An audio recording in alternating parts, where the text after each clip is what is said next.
Hello everyone, it's me JB from UniqueTutorials. Today in this video I'll show you how to join Android beta program and install latest Android beta OS in any Pixel smartphone or tablet. So without further more delay, let's begin. So firstly just open any web browser and in the Google search bar join Pixel beta and you will see different options. The first one is the Android beta program and you can see here the Android developers get Android 17. So right now while I'm recording, the latest Android version is Android 7. So we're gonna use this second website. You can use the first website also, whichever you want. So now just scroll down below. Now you'll see here enroll in Android 17 beta for Pixels. So just click on it. Once again scroll down below again. So now you will see here your eligible devices. It will auto detect your respective Pixel smartphone. So if it shows up here, then it's good for you, and if it does not show, then that might indicate that your Pixel smartphone does not support. So right now I have already joined, so you can see a opt out. So if you see here opt in, then you need to click on the opt in, and if you want to leave the beta program, then you can just opt out also. So once you have done this first task, you can just minimize it. Now just open the settings.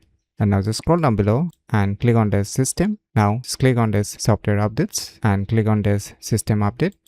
So right now you can see there is no newer updates since I have already updated to the Android 17 beta OS. So right now you can see the Android version is the Android 17. So right now it's in the beta version, so it don't show a number. It will show the Android version name. So by using these cool tricks, you can easily join Android beta program and install latest Android beta OS in any Pixel smartphone or tablet very easily. So if you never known about these cool tricks, then you should definitely give it a try. So if you find this video tutorial useful, please click on the thumbs like button, and if you're new to our channel, click on the subscribe button, and lastly, thanks for watching.